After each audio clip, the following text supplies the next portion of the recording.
My name is Madison Cole, and I'm 28 years old. The night my boyfriend smirked at me and said, "Aw, Princess is mad I went to my ex's wedding."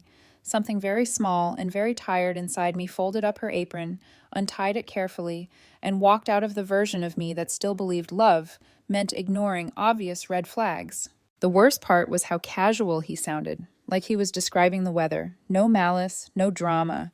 Just this breezy, infuriating certainty that I would swallow whatever he served. He only stopped smirking when he realized I'd gone to the wedding too, as Sienna's plus one. Sienna, who just so happened to be the maid of honor. Sienna, who just so happened to have a camera roll full of his lies. But I'm getting ahead of myself. It really started with the suit. Caleb and I had been together for 2 years, the kind of 2 years where you've combined coffee mugs, know each other's Netflix passwords, and can predict who will forget to buy toilet paper, him, and who will quietly fix it, me. We shared a small apartment, split rent and utilities, and bickered playfully in the pasta aisle about whether jarred sauce was an insult to Italian culture or a working woman's best friend. Caleb's ex-girlfriend, Dominique, was getting married that Saturday. I knew because he'd complained about it for months. "Can you believe she invited literally everyone but me?" He'd ranted back in April, pacing our living room like he was rehearsing for a courtroom drama. 3 years together, and she can't even be mature about it. He'd shaken his head, scrolling angrily through Instagram stories of mutual friends talking about bridal showers and fittings. "Maybe she thought it would be awkward," I'd offered, drying a mug. "It has been, what, 4 years?" 4 years, he'd repeated. "I'm in a serious relationship. I'm happy. The disrespect is crazy." He'd gone on like that for weeks. How all their mutual friends were invited, how he was the only one left out, how petty Dominique was, how he didn't even care, he just hated the principal. So when I walked into our bathroom on a Tuesday morning in September and saw a burgundy slim-cut suit hanging on the door with the tag still dangling from the sleeve, my brain started doing math. Burgundy suit, Saturday wedding, man who definitely wasn't invited. At breakfast, I stirred my coffee and tried to keep my voice light. "Nice suit," I said, nodding toward the bedroom. "Special occasion?" Caleb didn't even look up from his phone. "Oh, that? Just got it for Jason's birthday thing next month." Jason's birthday was in December. It was currently September. "Planning ahead, huh?" I smiled, taking a sip. "Thought you might wear it somewhere sooner, like this weekend." He shrugged, scrolling. "Nope. Why would I? We're doing our usual Saturday movie night, right?" "Right," I said. But something inside me tightened, like a drawstring being pulled. By Wednesday, he started laying the groundwork. "Babe, I might need to help my mom with something on Saturday," he announced, leaning in the kitchen doorway while I chopped vegetables. "Garage door's acting up again." "I can come help," I offered automatically. I'm pretty handy with power tools and GD40. He shook his head a little too fast. No, it's fine. Might take all day. You know how chatty she gets." I pictured his mom, Sharon, who just had her garage completely cleaned out and reorganized in June. Color-coded bins and everything. I'd helped. "Her garage door, huh?" I said. "We just fixed that in June, too." "Yeah, well, it's old," he muttered. "Stuff breaks." Thursday, he leveled up the story. "So," he said casually while we were getting ready for bed, "turns out Mom needs help Saturday and Sunday. Full garage cleanout. She's in this decluttering phase." I paused mid-toothbrushing. "Your mom," I said through foam, "who already decluttered her garage in June, now needs a full weekend redo?" He rolled over, already half under the covers. "You know how she is. She keeps buying stuff. I'll probably just stay over so we can finish it all." The lie was so lazy it almost offended me. "Sure," I said, rinsing my mouth. Sounds intense. Inside, that small, tired version of me was circling dates on an invisible calendar. April. Dominique's wedding announced. Weeks of complaining about not being invited. September. Mysterious burgundy suit. Sudden, conveniently timed garage emergency. By Friday morning, he was glowing. He spent an hour doing his hair, trimming his beard, dabbing on cologne, and fussing with a watch he never wore unless he wanted to impress someone. "You're pretty dressed up for manual labor," I observed, leaning against the door frame with my coffee. He actually giggled.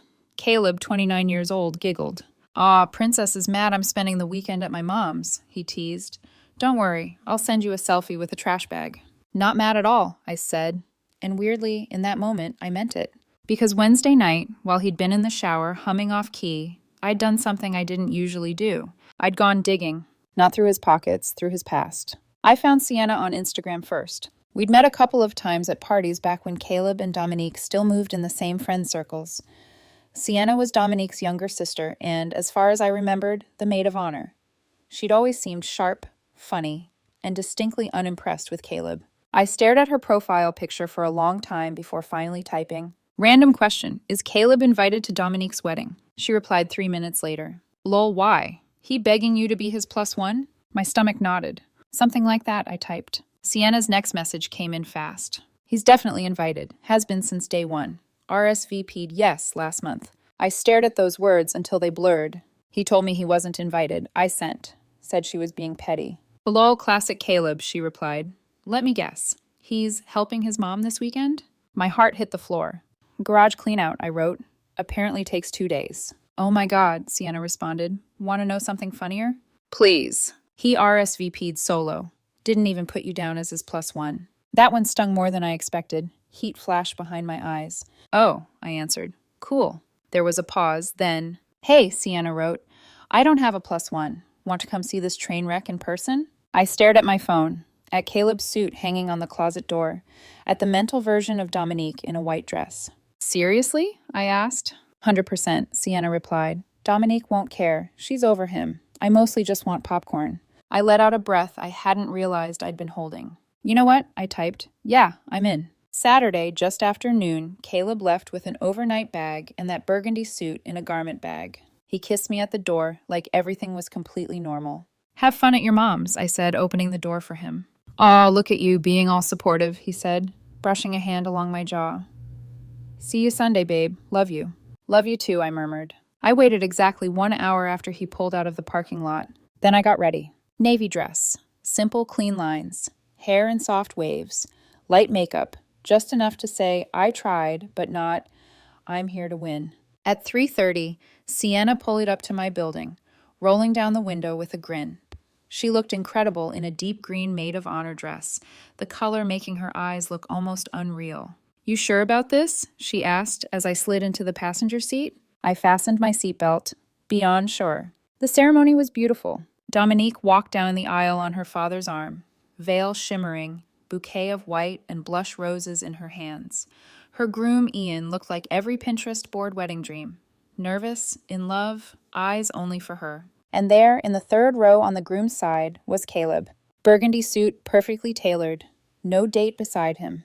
A tissue clutched in his hand like he might start crying at any second. Sienna leaned closer to me and whispered, "Solo, as advertised." I didn't answer. I just watched him.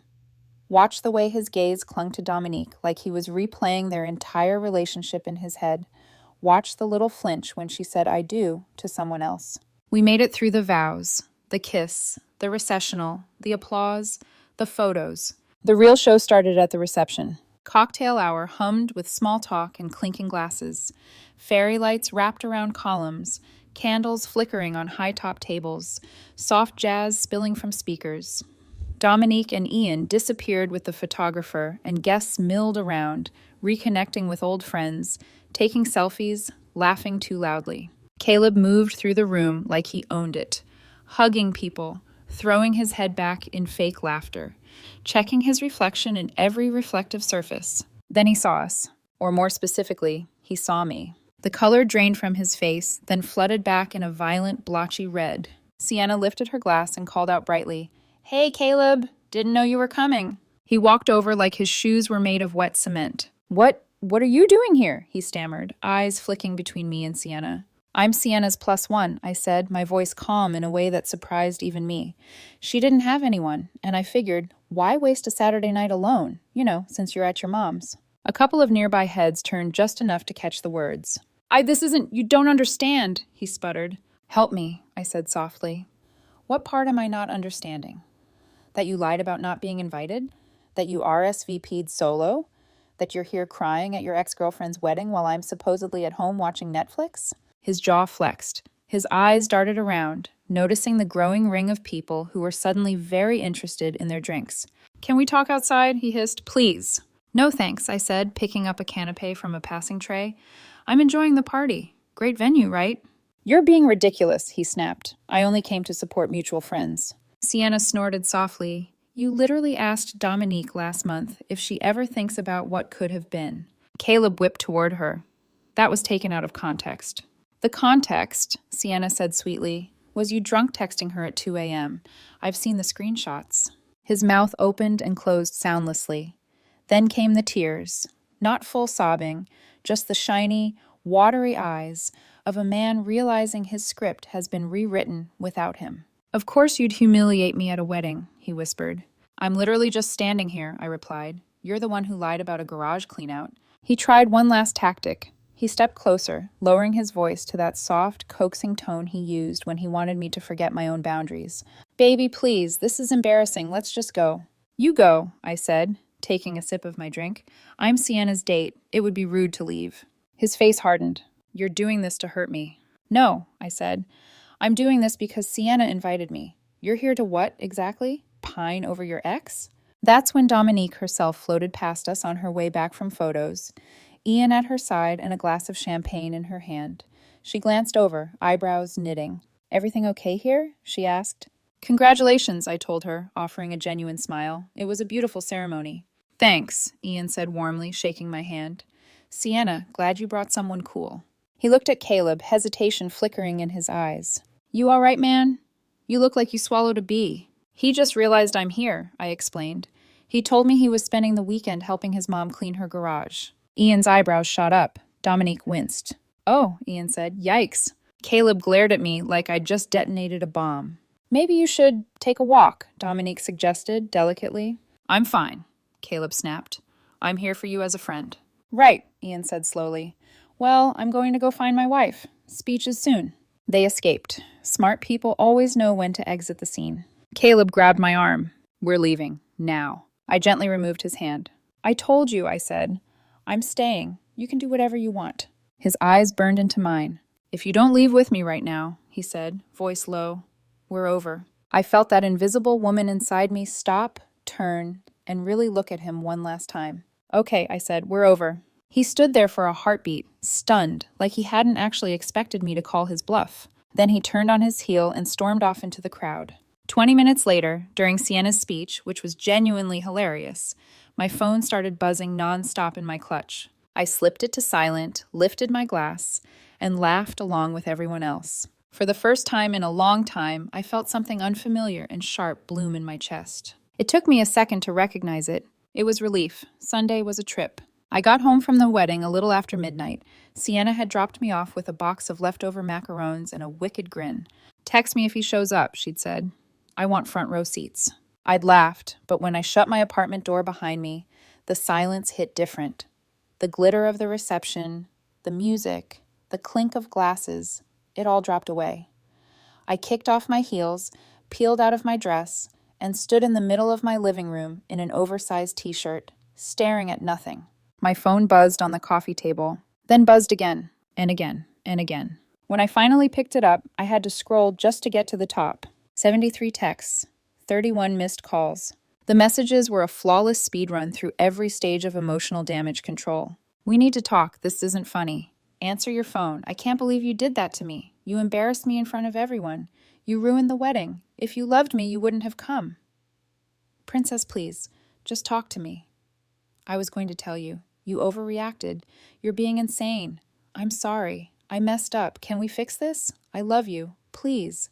The voicemails were worse. I put the phone on speaker, dropped it on the couch, and let them play while I washed my face. His voice swung wildly from rage to pleading. One was just him breathing hard, then snarling. You think you're better than me now? You made a scene at someone else's wedding like a child. The next, time-stamped 3:07 a.m., he sounded drunk, slurring.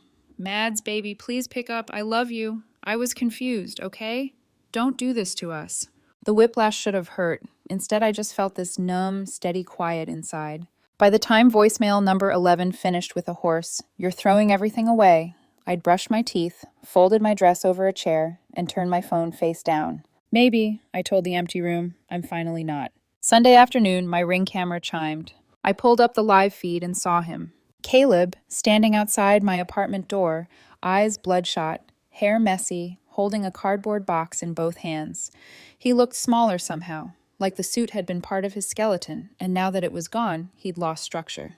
He pressed the doorbell and waited, then pressed it again and again. My phone lit up with new texts. I know you're home. Your car is here. We need to talk like adults. I brought your stuff. At least open the door. On the camera, he shifted from foot to foot, glancing toward the hallway like he hoped someone would see him and validate his performance. I watched for 5 solid minutes. I did not move. Eventually, he put the box down, took a dramatic selfie with it in the frame and my door behind him, then stalked off down the hall. 2 minutes later, he posted it to Instagram. His caption, "When you try to return her things but she's too immature to face you. Toxic ex healing." The comments rolled in almost instantly. Amber, "What happened, King?" Josie, "She doesn't deserve you." Caleb replied, "Showed up to crash a wedding I was at. So embarrassing." My thumb hovered over the screen for a moment. I could have ignored it, let his little theater play out. But that invisible woman inside me, the one who'd taken off her apron and walked away, nudged me gently. I tapped reply. "The wedding you told me you weren't invited to while you were supposedly at your mom's. That wedding." I hit send and locked my phone. By the time I checked again 10 minutes later, the comment was gone. But a handful of our mutual friends had already liked it. Monday had a different flavor of chaos. I was at my desk, sipping coffee that tasted faintly of cardboard, when I got a text from an unknown number. "Hey Madison, this is Ian, Dominique's husband. Sorry to bother you." I stared at it for a second, then, "Oh, hi. I just wanted to say I'm sorry about the drama at our wedding," he wrote. "Caleb is telling people you crashed it to stalk him. I wanted you to know I'm setting the record straight. You were Sienna's invited guest." Warmth spread slowly through my chest. "Thank you," I typed. "I'm really sorry any of that happened on your day." "Honestly," he replied, "best wedding gift we got. Dominique and I are still laughing about Caleb's face. Also, Sienna says you're great. She was glad you came, so she didn't have to deal with him alone." I smiled in spite of myself. "She's kind of terrifying," I wrote, in a good way. "That's our girl," he answered. "If you need the RSVP list or anything for your side, I've got receipts." I pictured a neat spreadsheet with Caleb's name, attending, yes, and guest, none. "I'll keep that in mind," I replied. "Appreciate you, really." "Take care, Madison. You deserve better than a guy who lies about garage doors." He wasn't wrong. That evening, my phone lit up again, this time with a call from a contact I hadn't expected. Sharon, Caleb's mom. For a second, I considered letting it go to voicemail. Then I sighed and answered. "Hi, Sharon." "Hi, honey." Her voice was tight, the way it got when she was trying not to yell. "I'm worried about Caleb. He said you two had a fight." "That's one word for it," I said. "He told me he was staying with you this weekend," she continued. "But when I called, you didn't pick up. Then he hung up on me when I asked where he really was." I blinked. "He told you he was here, at my apartment?" "Yes," she said. "Said you needed help with your, what was it, closet? That you were decluttering and overwhelmed." I let out a short, humorless laugh. "That's interesting," I said, "because he told me he was at your house, helping you clean your garage." There was a long, frosty silence. "That little," she started, then bit the word off. "He told me he had a big weekend with you, said he was making things right. I figured he was finally growing up." "Sharon," I said gently, "he was at Dominique's wedding, alone, in a brand new burgundy suit." She exhaled, a sound full of years of disappointment. "I should have known," she murmured. "I am so sorry, sweetheart. I raised him better than this. Or I tried to." "None of this is your fault," I said, and I meant it. He made his choices. There was another pause. When she spoke again, her voice trembled. "You're a good woman, Madison," she said. "He's an idiot for ruining this. If you ever need anything, you call me, okay? You are family to me. That doesn't vanish because my son is a fool." My throat tightened. "Thank you," I managed. "That means a lot." After we hung up, I sat on my couch and stared at the wall, the shape of my life shifting quietly around me. He wasn't just lying to me, he was lying to everyone. On Tuesday, he got creative. A notification pinged on my phone. "Caleb sent you $50. I clicked into Venmo. Caption, "For the Uber to the wedding. Sorry you had to go alone." I stared at the money for a long time. This, I thought, was very on brand. When emotional manipulation fails, try financial gestures with strings attached. I hit refund. Caption, "I didn't take an Uber. Sienna picked me up. Keep your money." Within seconds, my messages lit up. "So you admit you went as her plus one?" "Like I told you at the wedding," I replied. "You lied about the rest." "You were flirting with her all night," he shot back. "That's emotional cheating, Madison." I actually laughed out loud. "Is that better or worse than lying to attend your ex's wedding solo while telling both me and your mom different stories?" The typing bubble appeared. disappeared, appeared again. You're twisting this, he wrote finally. I just didn't want to hurt you. Dominique and I have history. I needed closure. You know what closure is? I typed. It's when you stop using history as an excuse to disrespect the person you're with. No response. That quiet inside me didn't feel numb anymore. It felt like a clean, straight line. On one side, the life where I kept explaining to a grown man why basic honesty mattered. On the other, the life where I stopped. I put my phone down, opened my laptop, and started a new document. Not a text thread, not a notes app rant, just a blank page. I typed, things I will not accept again. It was a short list at first, but it was a start. By Wednesday, Caleb decided to go nuclear, his version of damage control, turning himself into the victim. I found out through Sienna, of course. She texted me mid-morning with a single screenshot and the words, "You're gonna love this." It was a TikTok. Caleb had posted a video of himself looking heartbreakingly tragic. Messy hair, hoodie, moody lighting. A melancholy indie song played under white text that read, "When you go to support old friends at a wedding, and your controlling ex shows up just to humiliate you." He blinked at the camera like he was holding back tears, then looked away dramatically. It had maybe 80 views at the time. I watched it 3 times, equal parts disbelief and awe. Then I typed back, "Oh my God, he made himself the main character." Sienna replied instantly, "Don't worry, I've got something better." 20 minutes later, her duet dropped. Her video started split screen, Caleb's original on one side. On the other, Sienna appeared. Perfect posture, flawless eyeliner, deadpan expression. As Caleb's words floated across the screen, she added overlays in real time. Screenshot number 1, Caleb's RSVP confirmation. Attending, yes. Guest, none. Screenshot number 2, text he'd sent Dominique a month earlier. Sometimes I wonder what would have happened if we'd never broken up. Photo number 1, a candid shot from the wedding photographer of Caleb in his burgundy suit, eyes wide, mouth open, staring right at me and Sienna at our table. Then, Sienna's caption appeared across her side of the screen. When your ex lies about going to his mom's, RSVPs solo to his old girlfriend's wedding, and gets caught by my +1, aka his actual girlfriend, receipts provided. Her final frame was a still image of the two of us laughing at the reception, Caleb blurred in the background, face twisted in shock. Underneath, the caption read simply, "Check receipts, liar, liar." It exploded. By that evening, the video had 47,000 views and climbing. The comment section was savage. Not the garage cleaning lie. He really said supporting old friends like that's noble. Bro got caught in 4K. Imagine fumbling a woman who communicates and has screenshots. Sienna texted me, "You're trending, babe." I typed back, "Do I get royalties?" She sent 3 laughing emojis and a meme of a dumpster fire labeled Caleb's reputation. By Thursday morning, he'd deleted his TikTok, but the duet was unstoppable. Downloaded, reposted, stitched, captioned. People were making reaction videos. One girl reenacted the garage cleaning phone call with a mop as her prop. Another turned his supporting old friends line into a sound clip for breakup skits. And then came the corporate karma. At lunch, my phone buzzed with an unexpected LinkedIn message. From Caleb W. Subject, please take the video down. I almost choked on my sandwich. He'd actually used LinkedIn. I opened the message. "Madison, this has gone too far. That video is ruining my career.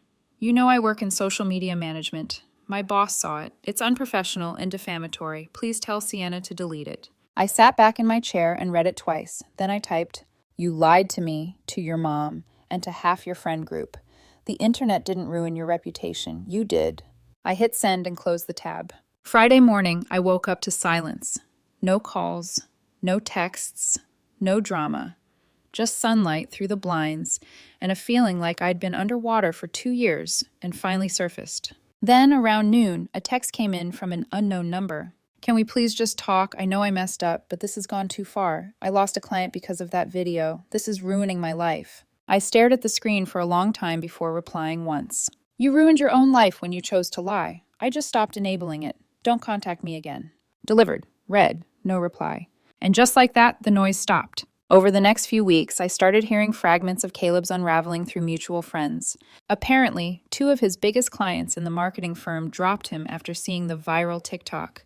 The boss didn't even have to ask for explanations. He just reassigned Caleb's accounts. Then Sharon, his mother, made him repay the $800 she'd loaned him for car repairs that, it turned out, had gone toward the burgundy suit. And the pièce de résistance? Dominique and Ian's wedding photographer posted a highlight reel online. Among the shots of dancing and laughter was one candid clip of Caleb sitting alone at a table, watching Dominique and Ian share their first dance. The comments section found him immediately. Is that the garage guy? He looks like he's regretting every decision ever. Within days, Caleb deactivated everything. Instagram, TikTok, Facebook, gone. And rumor had it he'd moved back in with his parents to save money. As for me, life got quiet in the best way. Sienna and I kept in touch. What started as shared outrage turned into shared jokes, then shared coffee, then one night, shared silence that didn't feel heavy. She was the kind of person who said what she meant and meant what she said. No games, no manipulation. Just clarity. A few weeks later, she texted me, "Cousin's wedding next month. Want to be my +1? I promise no exes will be there, that I know of." I replied, "Only if you promise not to tell me you're cleaning your garage." "Deal," she wrote. "But I might need to help my mom with her attic."